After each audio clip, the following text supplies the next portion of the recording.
해야 할 일은 계속 쌓이고 직원들은 전부 나에게 의존하고. 아니 사실 나도 잘 모르겠다니. 솔직히 대표들도 뭘 어떻게 해야 할지 잘 모르겠는 경우가 많다는 거죠. 저 역시 직원 7명의 사업체를 운영 중이고요. 심지어 뱃속에는 2달 뒤에 태어날 아기가 있는 상태입니다. 초창기에는 진짜 시간을 갈아 넣으면서 일을 했거든요. 하지만 뱃속에 아기가 생기다 보니 이제 더 이상 무리를 못 하겠더라고요. 그런데 무리를 안 하자니 일이 제대로 안 굴러가요. 뱃속에 아기가 다칠 것이냐, 회사가 다칠 것이냐 선택을 해야 할 것만 같았고, 도대체 뭘 어떻게 해야 되는지 아무도 알려주지 않잖아요. 왜냐? 회사에서 이런 고민을 하는 건 당연히 대표인 저밖에 없을 테니까요. 그래서 한번 시스템화에 대해서 깊게 공부해봤습니다. 나에게 과하게 의존하지 않는 회사를 만들어야겠구나. 이걸 절실하게 느낀 거죠. 그런데 주변을 보니까 사업을 자동화하려고 시도를 했다가 그대로 망해버린 분들이 많더라고요. 그걸 보고 느낀 게, 그냥 직원만 믿고 다 맡긴다고 시스템화가 아니구나. 그럼 대체 어떻게 해야 되지? 대체 어떻게 해야 하는지 제가 꼼꼼히 공부해온 모든 걸 공유를 해볼게요. 먼저 왜 시스템화가 주로 실패하는지 분석을 해볼게요. 실패를 분석하다 보면 실패하지 않는 법을 알게 되니까요. 사실 어떤 대표든 매뉴얼을 만들 수는 있어요. 누구나 체크리스트를 만들 수 있고 누구나 노션으로 템플릿을 만들 수 있죠. 문제는 이 모든 것들이 실제로는 잘 작동하지 않는다는 겁니다. 왜 그럴까요? 그러게요. 왜 그런지 저도 처음엔 이해가 안 갔어요. 아니 내가 다 적어놨잖아. 나는 이렇게 해서 됐는데 왜 직원 당신들은 이게 안 되냐고 라고 따지고 싶었지만 그럴 수는 없었고요. 제가 혼자 곰곰이 생각해보고 뒤늦게 2가지를 깨달았습니다. 시스템화에 실패하는 첫 번째 이유는 직원이 매뉴얼에 의해 절차는 알게 되겠지만 그 절차가 왜 필요한지는 체감을 못하기 때문이에요. 그래서 이런 상황엔 이렇게 하세요를 익히긴 하지만 조금만 다른 상황을 만나면 바로 뇌정지를 해버린다는 거죠. 그리고 그 조금만 다른 상황은 매일 발생하더라는 겁니다. 결국 직원들은 다시 대표를 찾아야만 되고요. 이러면 시스템화의 의미가 없게 되는 겁니다. 그냥 보기 좋은 체크리스트와 보기 좋은 노션 페이지만 생겼을 뿐이에요. 사실 시스템화는 절차를 익히게 하는 것보다 그 절차가 왜 생겼는지를 익히게 하는 게 더 중요하다는 뜻이죠. 그 절차가 왜 어쩌다가 무엇 때문에 탄생했는지 이해하는 게 매우 중요해요. 그래야 변수 상황이 생겨도 스스로 더 좋은 절차를 만들어내기 때문입니다. 저는 사실 시스템화 고민이 있었던 초창기에는 매우 잘못된 방법을 택했어요. 그냥 더 많은 매뉴얼을 만들어버렸던 거죠. 예외가 생기면 예외를 위한 지침을 만들고 예외에 예외가 발생하면 지침을 다시 또 만들고, 그러다 보니 매뉴얼은 점점 복잡해졌고 나중에는 저조차 헷갈리더라고요.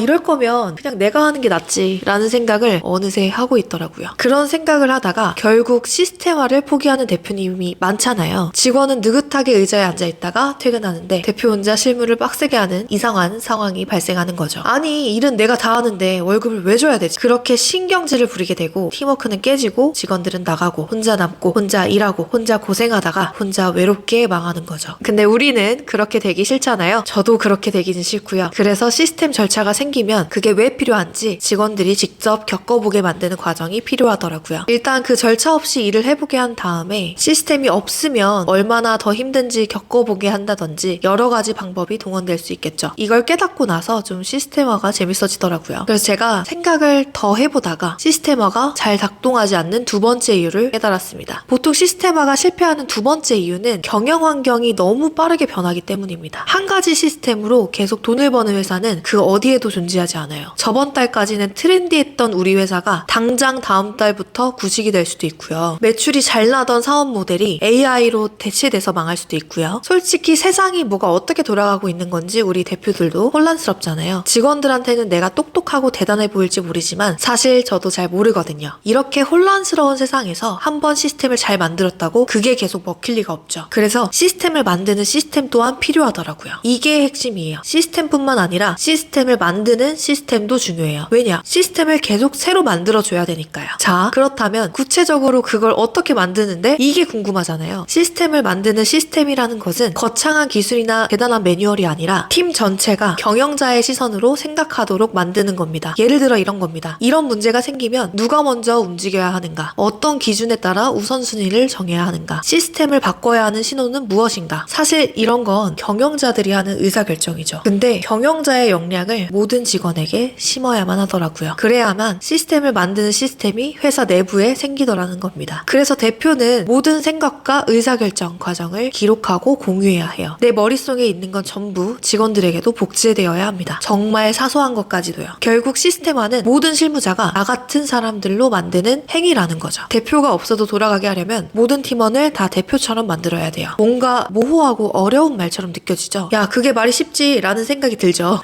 솔직히 저도 그렇습니다. 저는 뱃속의 아기가 2달 뒤에 태어난단 말이에요. 그 누구보다 시스템화가 급한 건 저겠죠. 곧 육아도 해야 되는데 제가 회사에서 하루 14시간씩 일을 할 순 없잖아요. 그래서 간절한 마음으로 이것저것 공부하고 시행착오를 겪다 보니까 오늘 말한 내용들로 결론이 나더라고요. 쉬운 건 아니지만 이거 말고는 정답이 없더라고요. 절차 자체를 가리키는 것보다는 절차가 왜 필요한지를 납득시키고 모든 사람들에게 경영자 마인드를 심어주고 시스템을 만드는 시스템을 구축하기. 이게 시스템화에 실패하고 망하는 대표님들과 살아남는 대표님들의 차이였던 것 같습니다. 오늘 저랑 같이 해볼 미션을 드릴게요. 회사 내에 모든 업무를 절차화하시고 그 절차가 없을 때랑 있을 때랑 뭐가 다른지 글로 다 정리해보세요. 시간이 얼마나 단축되는지, 비용이 얼마나 줄어드는지, 의사소통이 얼마나 빨라지는지 꼼꼼하게 다 글로 정리해서 팀원들에게 공유하고 학습시켜보세요. 그리고 그 절차 없이 일을 해보고 절차대로 일을 해보고 두 경우에 어떤 차이가 있는지 직접 느끼게 해보세요. 그러면 그 절차가 어떤 원리로 탄생했어야만 됐는지 팀원들이 알게 될 겁니다. 저도 이 미션은 여러분들과 같이 수행할 겁니다. 저랑 같이 어려운 이 사업 난관을 헤쳐나가시면 되겠습니다. 제가 이 채널을 만든 이유는 회사 운영을 하면서 외로움이 좀 커졌기 때문이기도 해요. 경영자의 입장이라는 것에 공감이 가능한 주변인들은 사실 많이 없으니까요. 그래서 제 나름대로 사업 과정에서 얻은 인사이트를 공유하고 여러분들의 좋은 인사이트도 얻고 이런 목적으로 채널을 조심스럽게 개설해 보았습니다. 사실 다음에는 정말 재미있는 내용으로 준비하고 있거든요. 무슨 내용인지 궁금하시죠? 그러면 구독을 눌러서 저를 기억해 두시면 되겠습니다. 시청해 주셔서 감사합니다. 모두들 좋은 하루 되세요.